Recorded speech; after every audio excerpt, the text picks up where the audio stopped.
Serial actor Jayamani அவர்களுடைய இறப்பு செய்தி கேட்ட உடனே சின்னத்திரை முழுக்க சோகத்தில் மூழ்கியிருக்காங்க. ஸோ இவருடைய கடைசி நிமிடங்களானது எப்படி இருந்தது, அந்த பதற வைக்கக்கூடிய விஷயத்தை தற்போது அவங்களுடைய குடும்பத்தை சார்ந்தவங்க அதை பற்றின தகவல்களை வந்து கொடுத்துருக்காங்க. ஸோ அதை பற்றி தான் இந்த பதிவில் நம்ம ஃபுல்லாகவே பார்க்க போகிறோம். சின்னத்திரையில் பார்த்தீங்கன்னா ஒரு சில சீரியல்களை நம்மளால் மறக்கவே முடியாது. அப்படி மிக பிரபலமான தமிழ் சீரியல்களை ஒன்று தாங்க திருமதி செல்வம். இந்த சீரியலில் சஞ்சீவ் அவர்களுக்கு அப்பாவா, அதாவது பூங்காவனம் அப்படின்ற ஒரு கேரக்டரில் வந்து ஜெயமணி அவர்கள் வந்து நடிச்சிருப்பாங்க. ஸோ அந்த நடிப்பில் அவர் பார்த்தீங்கன்னா எல்லாத்தையுமே வந்து கவர்ந்திருந்தார். ஸோ 90ஸில் இருக்கக்கூடியவங்களுக்குலாம் நல்லா தெரியும். இந்த திருமதி செல்வம் நாடகம் அப்போ வந்து ரொம்ப ரொம்ப ஃபேமஸான ஒரு நாடகம், எல்லாரும் வந்து ரசித்து பார்த்த ஒரு நாடகம். இவருடைய கேரக்டர் பார்த்தீங்கன்னா அதில் வந்து டாப்பாக இருந்ததுங்க. ஸோ அந்த அளவுக்கு ரசிகர் மத்தியில் அவர் வந்து நல்ல ஒரு இடம் பிடித்திருந்தார்.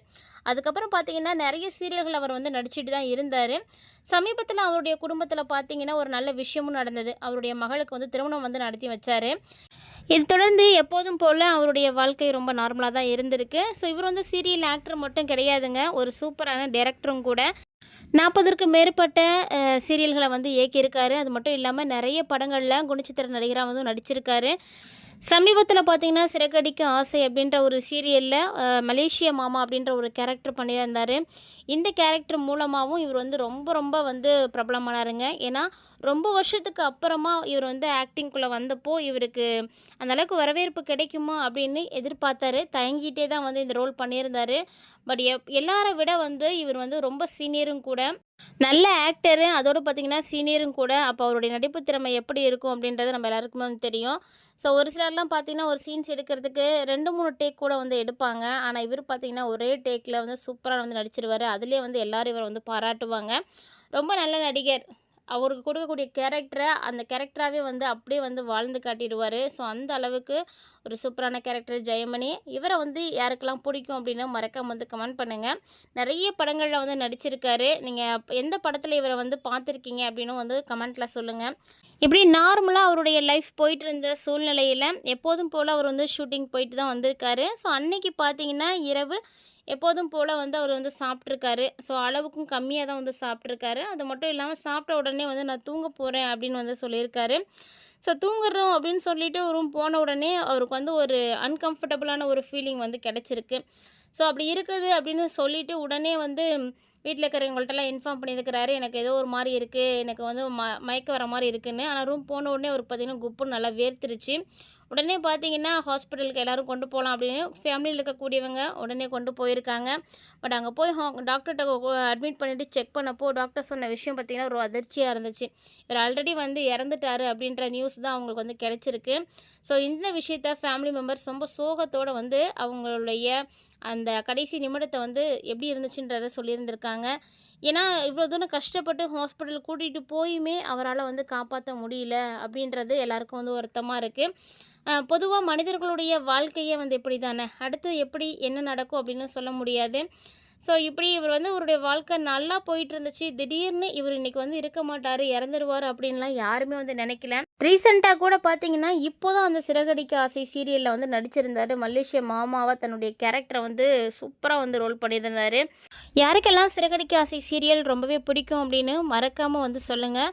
ஸோ பிடிச்சவங்க வீடியோக்கு மறக்காமல் ஒரு லைக் பண்ணிக்கோங்க. ஆக்டர் ஜெயமணி பார்த்திங்கன்னா திடீர்னு நேற்று காலையிலேயே தன்னுடைய 79வது வயதில் மாரடைப்பால் வந்து காலமாகியிருக்காரு. இந்த செய்தி சின்னத்திரை ரசிகர்களை ரொம்பவே சோகத்தில் வந்து ஆழ்த்திருக்குங்க. ஏன்னா இவர் பார்த்திங்கன்னா ஒரு ரீசெண்டாக ஒரு எந்த சீரியல்லையுமே வந்து நடிக்காமல் வீட்லேயே தான் வந்து இருந்திருக்காரு. திடீர்னு தான் அந்த சிறகடிக்க ஆசை சீரியலில் நடிக்கிறதுக்கான ஒரு சான்ஸ் வந்து வந்தது. அப்போ கூட அவர் வந்து எல்லோரும் வந்து அக்செப்ட் பண்ணிப்பாங்களா, எல்லோரும் நம்மளை பார்ப்பாங்களா அப்படின்ற ஒரு சந்தேகத்தோடு தான் வந்து போனார்.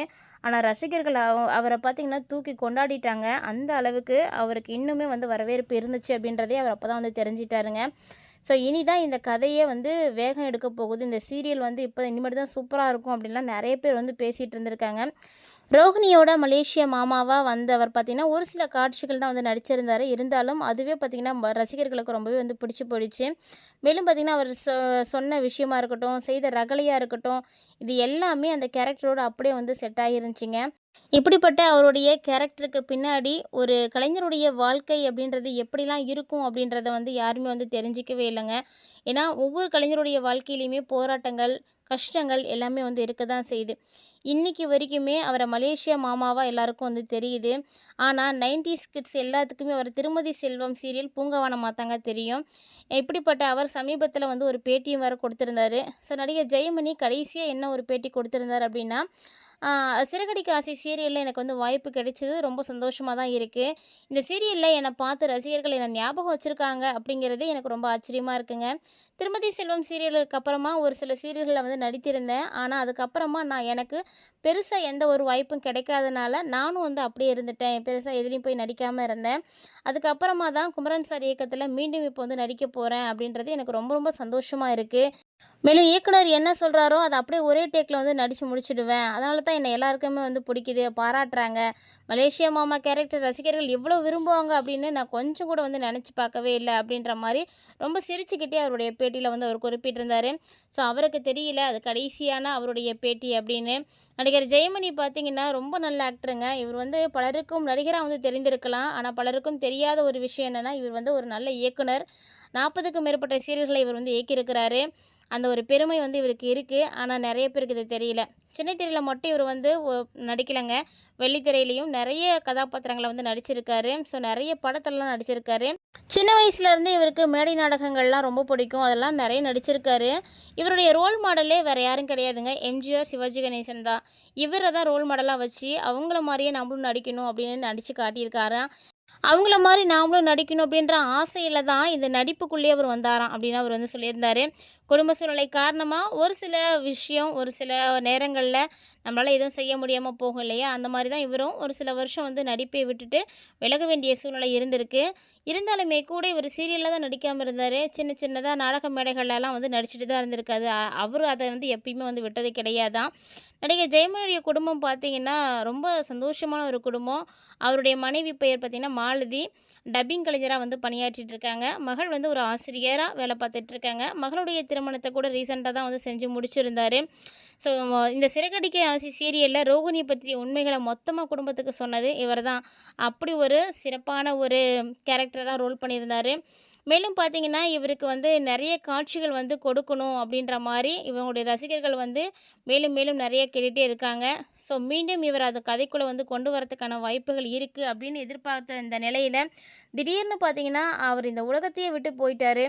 ஒரு நல்ல கலைஞரா சின்னத்திரை இன்னைக்கு வந்து இழந்துட்டு நிக்குதுங்க. ஸோ கேரக்டரோடு ஒன்றி அப்படியே மாறிவிடக்கூடிய ஜெயமணி போன்ற நடிகர்கள் பலருமே இன்னைக்கு சரியான வாய்ப்பு கிடைக்காம தான் இருந்துட்டு இருக்காங்கன்னு தான் சொல்லணும். ஸோ கண்டிப்பா அவங்களுக்காக வந்து இனி நல்ல வாய்ப்புகள் வந்து கொடுக்கணும் அப்படின்ற மாரி நெறைய பேர் வந்து பேசிட்டு இருக்காங்க.